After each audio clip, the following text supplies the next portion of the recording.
there's only like 3 theaters, don't be fooled.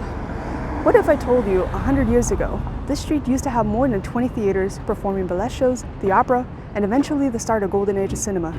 Today, just about all of them are gone, but the very few that remain are treasured history. So how did the remaining theaters survive? And how did they get built in the first place? My name is Andreas. This is How to Build the World.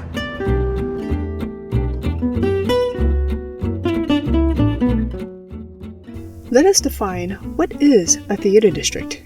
There is no formal definition of a theater district, so we can say Knoxville is not wrong. To get this out of the way, what is the difference between theater and theater? The dictionary says they are the same word, but one word is Old British, and the other one is its new American counterpart. So all of these theaters will be spelled theater, because that was the old way of calling them until the American movies made the word theater popular. Now let's move on. How did a theater come to Knoxville? By steamboat, of course. Before the railroad, Knoxville thrived by being a port city connected to the Mississippi River. In the early 1800s, shows from the Drake's Louisville Theater introduced drama to the masses, and the first theater space could include the Lamar House. By the 1860s, Knoxville's theater scene exploded.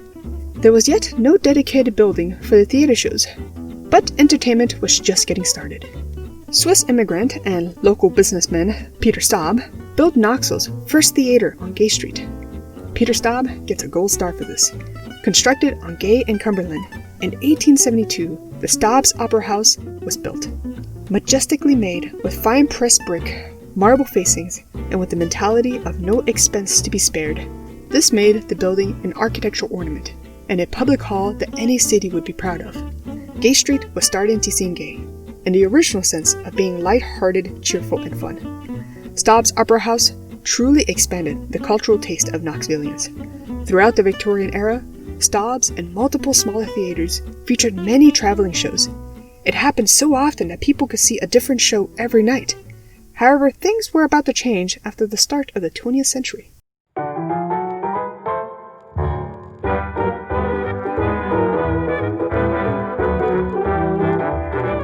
Knoxville's golden age of theater was born in 1908 when the Bijou Theater was constructed.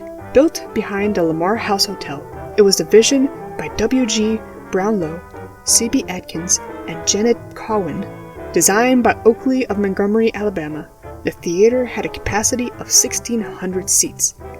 The theater is a near duplicate of the Atlanta Lyric Theater. Surprisingly, things completely stepped up a gear with the introduction of silent movies and Prohibition. Prohibition came early to Knoxville in 1907 with a city-wide ban on saloons, along with a new state law suppressing gambling.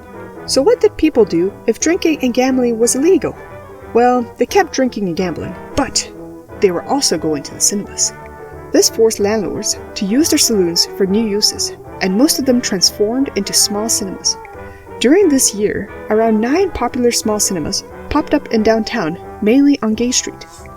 A remarkable story is one of Knoxville's earliest cinema operators, Cal Johnson, a former slave who prospered in the saloon business and later became an important figure. In 1907, he opened the Lincoln Theater, located in the former Central Street Saloon. Aimed at the black audience, the Lincoln lasted only 3 or 4 years, but compared to most other cinemas, this was a great run. Hollywood was still unknown. However, everyone was trying to make a name for themselves. All the newly created stages were becoming movie theaters. The golden age of silent cinema had just begun. Even so, showing movies was an unstable business. Movies were short, and movie theaters were short-lived. Movies were not taken seriously, but that did not stop them from showing classics like Charlie Chaplin and entering into the American way of life through literature. An example could be from the award-winning novel A Death in the Family, where it features Knoxville's majestic theater. Movies appear to be from another world, and a safe way for Americans to witness and consume violence. After World War I, the movies exploded in popularity.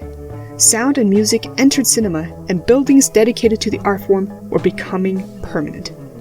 The Staub's Opera House and the Bijou gave way to other permanent buildings like Edison Theatorium, the Columbia, the Theatro, the Gay Theater, the Cesium, the Bonita, the Lincoln, the Arcade, the Gem, the Lyric, the Queen, and the Rex.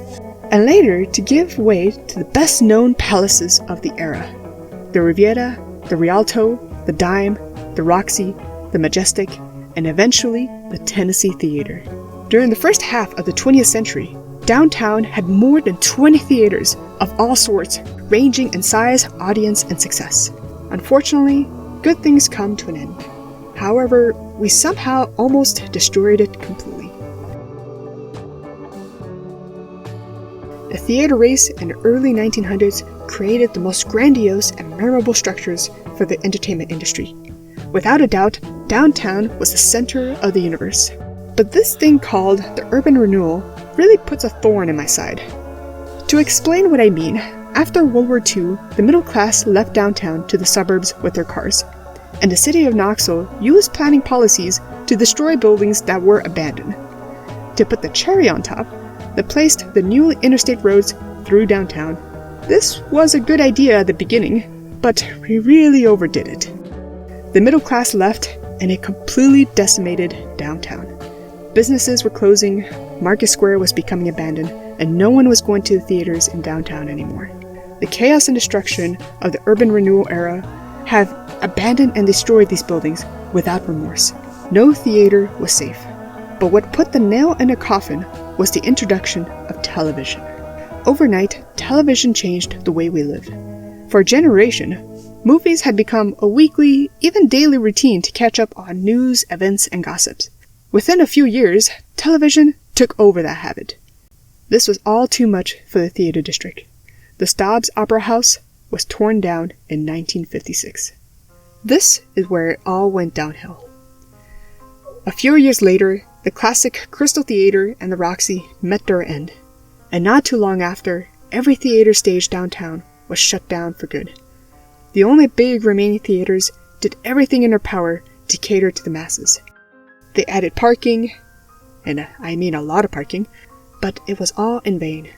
In 1960, there were only 3 theaters left: the Tennessee, the Riviera, and the Bijou, all of them dying on Gay Street. At this point, the theaters were willing to do anything. The Bijou changed itself into the Bijou Arts Theater and started a decade-old run of showing adults-only pornography. The Tennessee had a small renovation upgrade that kept some moviegoers coming. However, they were all losing to the movie theaters in the suburbs. In 1963, the Riviera experienced a devastating fire. The good thing was no one got hurt. It reopened a few months later as a smaller, plainer, and more modern theater. All hope was not lost.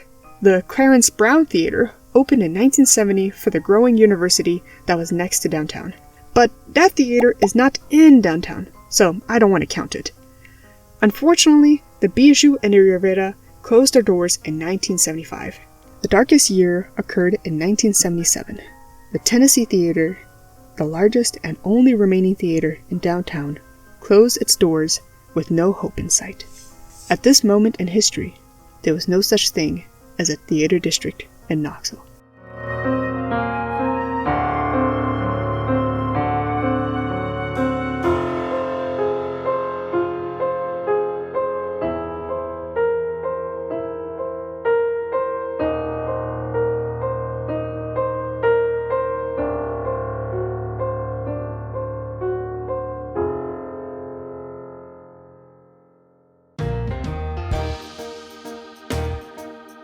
Buildings are not only built, they can also be saved. Citizens of Knoxville saw the dying buildings, and a few of them decided to do something about it. Groups of players and theater lovers saved what was left. It is seriously a miracle that we actually saved any of these buildings. It all started with the salvation of the Bijou Theater. Being at serious risk of demolition, the group called the Knox Heritage started the fight for its life. They bought the building, and over the next few decades, the Bijou had become completely remodeled and restored to its original glory.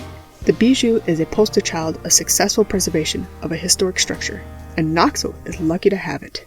Not too long after, James Dick tried to single-handedly save the Tennessee Theater. For decades, Dick tried to save it with his own money. Eventually, he found the right people and in 1996 he announced the formation of the historic Tennessee Theater Foundation. It took a while to find the money, but amazingly, the Tennessee was able to get a full-fledged restoration in 2003. And lastly, the Riviera. Ah yes, the Riviera. I'm just gonna say, the Riviera is a vampire. Before it died, it was going back and forth and figuring out what it wanted to be. From a restaurant to a diner theater, nothing stuck.